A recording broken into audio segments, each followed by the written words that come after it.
Hello friends, आज हम लोग संविधान संशोधन करेंगे। ये टॉपिक नया है। यूपी ट्रिपल एस सी पेट के लिए ये क्लासेस चल रहे हैं। ये इसमें BYQ जितने भी यूपी ट्रिपल एस सी आयोग द्वारा पूछे गए सब इसमें इंक्लूड किया गया है। 178वें क्वेश्चन से स्टार्ट करते हैं। चलिए क्वेश्चन स्टार्ट करते हैं। 1992 में संसद द्वारा पारित निम्नलिखित में से कौन सा संविधान संशोधन ग्रामीण स्थानीय सरकारों जिन्हें पंचायती राज संस्थान के रूप में जाना जाता है, कौन सा संविधान संशोधन हुआ था जिसमें पंचायती राज संस्थान को जोड़ा गया था? ऑप्शन 1 में 73वां संविधान संशोधन, ऑप्शन बी 74वां संविधान संशोधन, सी 75वां और डी 76वां। इसका सही आंसर हो जाएगा 73वां संविधान संशोधन में पंचायती राज सिस्टम को ऐड किया गया और 74वां में नगर पालिका को ऐड किया गया। और ग्राम पंचायत या गठन का जो आर्टिकल है वो आर्टिकल 48 DPSP में आर्टिकल 40 में दिया गया है। आगे बढ़ते हैं। वर्ष 1992 में संसद द्वारा पारित 73वां संविधान संशोधन ग्रामीण स्थानीय सरकारों के बारे में है और इसको एक नया भाग 9 में जोड़ा गया है और जो नगर पालिका है उसको 9A में जोड़ा गया है। ग्रामीण अनुसूची भी इसी से रिलेटेड है, ग्रामीण पंचायत से। 79 संविधान के किस संशोधन के जरिए भारत में आर्थिक आरक्षण पारित किया गया था? पूछ रहा है EWS जो है वो किस अमेंडमेंट के जरिए पारित किया गया है? 101वां, 102वां, 103वां, 104वां। सही आंसर हो जाएगा 103वां संविधान संशोधन के जरिए EWS को ऐड किया गया है।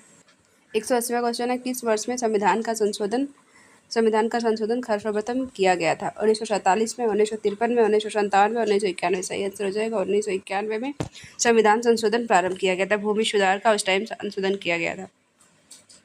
73वां संविधान संशोधन निम्नलिखित में से किसी संबंधित है? नगर पालिका संस्थान से, राज्य स्तरीय लगान न्यायाधिकरणों की स्थापना से, 8वीं अनुसूची से, पंचायती राज व्यवस्था से। सही आंसर हो जाएगा पंचायती राज व्यवस्था से 73वां संविधान संशोधन संबंधित है और 74वां संविधान संशोधन नगर पालिका से है। किस संविधान संशोधन और पंचायती राज संस्थाओं को संवैधानिक स्थिति प्रदान की गई है? इसका सही आंसर होगा 73वां संविधान संशोधन से। 44वां संविधान संशोधन से राइट टू प्रॉपर्टी को हटाकर 300A में ऐड किया गया है। इसको अब विधिक अधिकार, ये लीगल राइट हो गया है और फंडामेंटल राइट से इसको हटा दिया गया है। देख लेते हैं। 73वां संविधान संशोधन 1992 के द्वारा ग्रामीण अनुसूची जोड़ी गई है और इसमें पंचायती राज सिस्टम संस्थाओं के संविधान भाग 9 में 243 अनुच्छेद से स्पष्ट किया गया है। भारत के संविधान के किस संशोधन अधिनियम ने पंचायती राज्य को एक संवैधानिक निकाय बनाया है?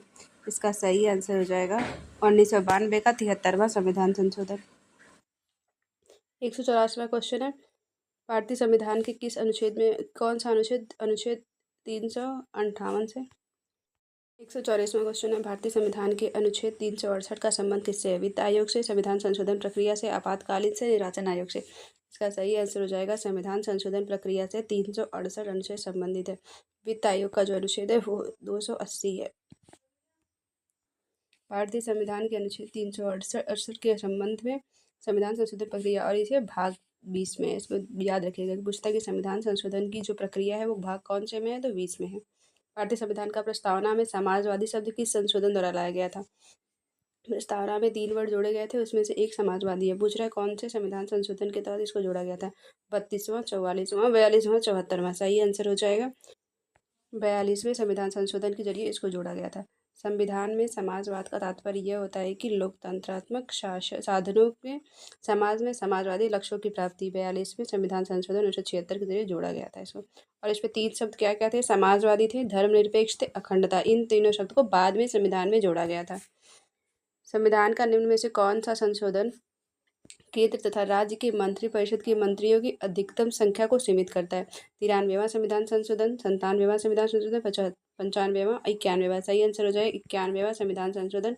और केंद्र एवं राज्य के मंत्रिपरिषद में जो मंत्रियों की संख्या अधिकतम होती है उनको सीमित करता है। इसमें दिया है कि कुल सदस्यों का 15% से अधिक सदस्य नहीं होने चाहिए। भारतीय संविधान के किस संशोधन के अधिनियम ने मतदान की उम्र को 21 वर्ष से घटाकर 18 वर्ष कर दी गई है? 73वें संविधान संशोधन 1992 में, 2002 संविधान संशोधन 86, 74वां संविधान संशोधन 61वां। सही आंसर हो जाएगा 61वां संविधान संशोधन के जरिए ये 21 वर्ष से घटाकर 18 वर्ष कर दी गई है। और 73वां संविधान संशोधन के जरिए पंचायती राज सिस्टम को ऐड किया गया है। 86वां का शिक्षा के अधिकार को ऐड किया गया है फंडामेंटल राइट में। 74वां में नगर पालिका है। ये याद रखिएगा, कुछ इंपॉर्टेंट जो ये संशोधन है वो बहुत पूछे जाते हैं। संविधान का 92वां संशोधन संबंधित है दल बदल से, आरक्षण से, निर्वाचन से, अल्पसंख्यकों के संरक्षण से। सही आंसर हो जाएगा दल बदल से। 92वां संविधान संशोधन दल बदल से, और ये 10वीं अनुसूची में है। 10वीं अनुसूची में, इसको याद रखिएगा। 92वां संविधान संशोधन 1985 में किया गया था, याद रखिएगा, पूछ सकता है कि 92वां संविधान संशोधन किस सन में किया गया था, तो 1985 में किया गया था। किसी नए राज्य के गठन के लिए भारतीय संविधान की किस अनुसूची में संशोधन करने की आवश्यकता होती है? सही आंसर हो जाएगा पहला। निम्नलिखित में से कौन सी संस्था देश के वर्तमान नियमों में परिवर्तन कर सकती है? राष्ट्रपति, प्रधानमंत्री, उच्चतम न्यायालय, संसद। सही आंसर हो जाएगा संसद। संसद जो है ये विधि में परिवर्तन करती है, नियमों में परिवर्तन करती है। अब इसमें 10वां टॉपिक है constitutional and non constitutional body. ये बहुत इंपॉर्टेंट है। इसमें 8-10 बॉडी है जिसमें पूछा जाता है कि कौन सा ये लीगल है, कौन सा कॉन्स्टिट्यूशनल है, कौन सा स्टैचुटरी बॉडी है, ये सब पूछा जाता है। चलिए देखते हैं। योजना आयोग के स्थान पर वर्तमान केंद्र सरकार द्वारा कौन सा आयोग गठित किया गया है? नीति आयोग, प्रगति आयोग, गति आयोग, उन्नति आयोग। सही आंसर हो जाएगा नीति आयोग। इसके जो अध्यक्षता करते हैं वो प्रधानमंत्री करते हैं। 15 मार्च 1950 को योजना आयोग की स्थापना करी गई थी। योजना आयोग को समाप्त करके 1 जनवरी 2015 में नीति आयोग को लाया गया था। नीति आयोग का फुल फॉर्म ही पूछा जाता है, national institution for transforming India. इसको एक थिंक टैंक भी कहते हैं। इसके उपाध्यक्ष इस टाइम पे कौन है?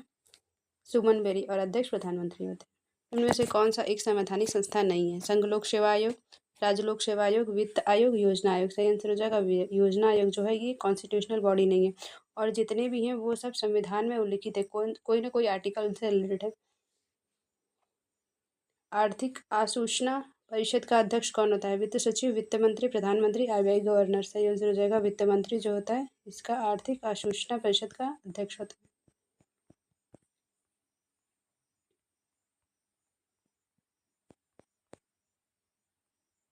नीति आयोग के अध्यक्ष कौन होते हैं? इसका सही आंसर हो जाएगा प्रधानमंत्री, और इस टाइम पे उपाध्यक्ष सुमन बेरी हैं। अब आते हैं नेक्स्ट टॉपिक है इसमें निर्वाचन। कैसे निर्वाचन से संबंधित क्वेश्चन बनते हैं? निम्न में से कौन संसद सदस्यों की अयोग्यता के संबंध में निर्णय लेता है? सर्वोच्च न्यायालय, लोकसभा अध्यक्ष, राष्ट्रपति, निर्वाचन आयोग। सही आंसर हो जाएगा राष्ट्रपति। राष्ट्रपति जो होता है संसद सदस्यों की अयोग्यता के संबंध में निर्णय लेता है। अनुच्छेद 103 के तहत संसद सदस्यों की अयोग्यता निहरता संबंधी विवाद को निश्चित निर्वाचन आयोग के परामर्श से राष्ट्रपति करता है। और जब दल बदल से संबंधित कोई बात होती है तो उसका सदन में निर्णय अध्यक्ष लेता है। आगे देख लेते हैं। यदि कोई भी राजनीतिक दल मान्यता प्राप्त राज्य राजनीतिक दल बनाना चाहता है तो उसे कौन सा क्या करना चाहिए, कौन सा क्राइटेरिया फुलफिल करना चाहिए? ऑप्शन देख लेते हैं। किसी विधानसभा या आम चुनाव में कम से कम 6% और वैध मतों जीते और कम से कम 2 सीट। भारत के मुख्य चुनाव निर्वाचन आयुक्त की नियुक्ति कौन करता है? राष्ट्रपति, संसद, प्रधानमंत्री, उपराष्ट्रपति। सही आंसर हो जाएगा राष्ट्रपति जो होता है वो मुख्य निर्वाचन आयोग का नियुक्ति करता है।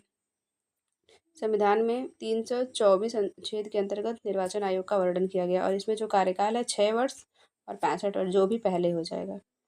चुनाव आचार संहिता के अनुसार चुनाव के समय किसका निषेध है?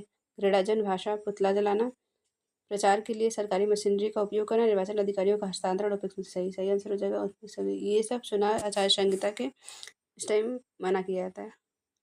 भारत में वोट देने की पात्रता की उम्र क्या है? 18 वर्ष। पहले 21 वर्ष थी, और 61वां संविधान संशोधन के जरिए उसको 18 वर्ष कर दिया गया है। 14वां टॉपिक है संविधान के भाग, अनुच्छेद और अनुसूचियाँ। देखते हैं इससे रिलेटेड कितने भी क्वेश्चन आए हैं।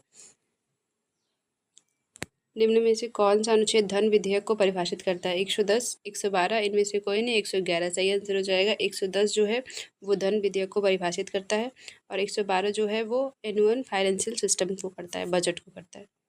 110 धन विधेयक को परिभाषित करता है। किसी विधेयक के बारे में विवाद उठने पर कि धन विधेयक है या नहीं, उसका जो निर्णय होता है वो लोकसभा अध्यक्ष करता है, और धन विधेयक को केवल लोकसभा में प्रस्तुत किया जाता है। ये इसकी विशेषता है। भारतीय संविधान का अनुच्छेद 343 किसके बारे में है? भारत के राष्ट्रपति, संघ की राज्य भाषा, राज्यपाल द्वारा विशेष संबोधन, संसद का संविधान। सही आंसर हो जाएगा संघ की राजभाषा से संबंधित है 343। ये यूपी ट्रिपल प्रिंट 2022 में पूछा भी गया था, याद रखिएगा 343।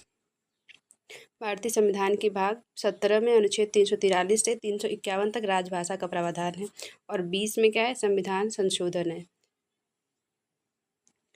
विधायी मामलों में दोनों सदनों लोकसभा और राज्यसभा को विधेयकों को छोड़कर लगभग समान शक्तियां प्राप्त होती हैं। कौन से विधेयक को छोड़कर समान शक्तियां दोनों में प्राप्त होती है? धन संशोधन, संविधान, सामयिक सही आंसर हो जाएगा धन विधेयक।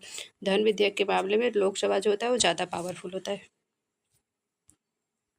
भारत के संविधान में कितनी अनुसूचियां हैं? 9 अनुसूचियां, 8 अनुसूचियां, 10, 12। सही आंसर हो जाएगा 12। पूछेगा मूल संविधान में कितनी अनुसूचियां थी? तो मूल संविधान में 8 अनुसूचियां थी, 4 बाद में ऐड करी गई हैं।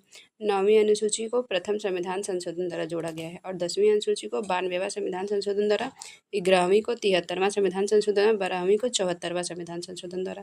भारतीय संविधान के किस अनुच्छेद में अल्पसंख्यकों के हित निहित है? पूछ रहा है 21, 24, 29, इनमें से कोई नहीं। सही आंसर हो जाएगा अल्पसंख्यकों के से रिलेटेड 29 और 30 है। 21 में है प्राण एवं दैहिक स्वतंत्रता, 24 में है 14 वर्ष की कम आयु के बच्चों को कहीं भी कारखाने वगैरह में काम नहीं करना है, 29 में अल्पसंख्यकों की भाषा लिपि का संरक्षण है। ये मैचिंग वाले हैं, मैचिंग करते हैं। अस्पृश्यता का अंत जो है वो आर्टिकल 17 में है और बी मैच करेगा 3 से, बी जो है वो 3 से मैच करेगा और ये 4 से। कुछ मामलों में गिरफ्तारी ये जो है सी होगा 1 से, सी का 1 सही आंसर हो जाएगा बी।